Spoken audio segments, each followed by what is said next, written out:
Lu tahu nggak, ada satu raja yang sejak kecil hidupnya ditempa bukan untuk berkuasa. Seorang anak yang lahir bukan sebagai pewaris utama, tapi takdir menariknya ke puncak bukan untuk hidup lama, tapi untuk menjadi legenda. Dia adalah Leonidas I, Raja Sparta yang membawa 300 prajurit melawan pasukan yang diperkirakan 100.000 sampai 350 prajurit Persia. Leonidas lahir dari keluarga kerajaan Agiad, salah satu dari dua dinasti penguasa Sparta. Tapi dia bukan anak emas. Ayahnya, Anaxandrides, punya beberapa istri dan Leonidas bukan calon pewaris prioritas. Ini membuat masa kecilnya jauh dari kemewahan. Dari usia sangat muda, Leonidas dilempar ke dalam agoge, sistem pendidikan militer paling brutal dalam sejarah. Anak-anak Sparta dipaksa bertahan hidup dalam, tidur di tempat terbuka, diperlakukan keras, dan ditempa dalam pertarungan tanpa ampun. Bukan hanya fisik mereka ditempa, tapi mental mereka dihancurkan dan dibangun ulang menjadi mesin perang yang tak takut mati. Leonidas tumbuh di dunia yang menganggap rasa sakit adalah guru terbaik. Tidak ada kasih sayang, tidak ada kenyamanan. Yang ada hanyalah disiplin, loyalitas, dan satu prinsip, lebih baik mati daripada kehilangan kehormatan. Saat remaja, Leonidas sudah dikenal sebagai prajurit yang solid, bukan paling kuat, bukan paling cepat, tapi yang paling keras kepala dan paling tidak pernah mundur. Ketika Raja Cleomenes I, kakak Leonidas yang eksentrik dan bermasalah, meninggal tanpa pewaris laki-laki, garis tahta mendadak jatuh ke Leonidas. Sparta tidak mendapat raja karismatik, mereka mendapat raja yang dibesarkan oleh kerasnya tanah itu sendiri. Saat Leonidas naik tahta, Yunani sedang ketakutan.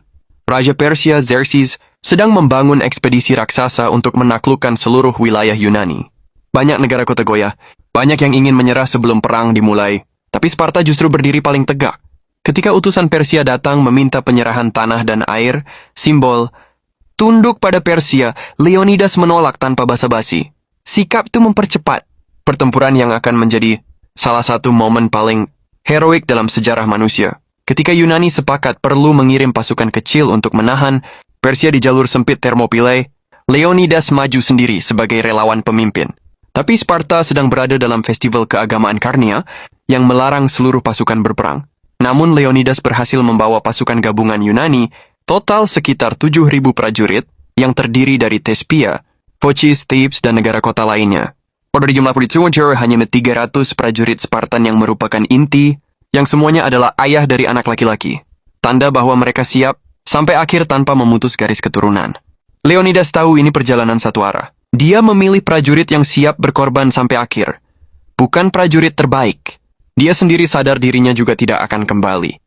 Ketika 300 Spartan berangkat menuju Thermopylae, seluruh kota tahu mereka sedang mengantar raja mereka menuju kematian terhormat. Di Thermopylae, Leonidas menggunakan kejeniusan strategis. Celah sempit antara tebing dan laut membuat jumlah Persia yang raksasa tidak berarti. Di sana, pasukan elit Yunani dipimpin oleh 300 Spartan berdiri seperti tembok baja. Hari pertama dan kedua adalah bencana bagi Persia. Gelombang pasukan mereka dihancurkan. Immortals, unit paling elite Xerxes, dipermalukan oleh formasi falang Sparta yang dingin dan disiplin. Xerxes marah sampai dikatakan bangkit dari singgasananya saat melihat pasukannya mundur. Dan Leonidas tetap tenang, tetap di garis depan, tetap jadi simbol keberanian tak tergoyahkan. Namun tragedi datang dari dalam bangsa Yunani sendiri. Seorang pria bernama Ephialtes mengkhianati tanah airnya dan menunjukkan kepada Persia jalur rahasia di pegunungan yang memutari posisi pasukan Leonidas. Dan kali itu Persia bisa menyerang dari depan dan belakang. Leonidas sadar ia telah dikunci. Tidak ada kemenangan, tidak ada jalan keluar. Hanya pada kehormatan terakhir. Disinilah jenius militernya terlihat. Ia menyuruh sebagian besar dari 7.000 pasukan gabungan Yunani itu pulang, menjaga kekuatan mereka untuk perang besar yang akan datang. Tapi dia, 300 Spartannya, dan 700 tentara Thespia yang menolak mundur tetap bertahan. Dia memilih untuk menggunakan nyawanya dan prajurit intinya sebagai perisai waktu agar Yunani bisa selamat. Di hari terakhir, Leonidas memimpin pertempuran jarak dekat paling brutal dalam sejarah. Ketika tombak patah, mereka memakai pedang. Ketika pedang patah, mereka memakai tangan kosong dan gigi. Mereka bertarung bukan untuk menang. Mereka bertarung agar dunia tidak lupa harga kemerdekaan. Tahun 480 sebelum Masehi, Leonidas akhirnya tewas. Prajuritnya berjuang, mati-matian untuk mengambil tubuh rajanya agar tidak dipermalukan musuh.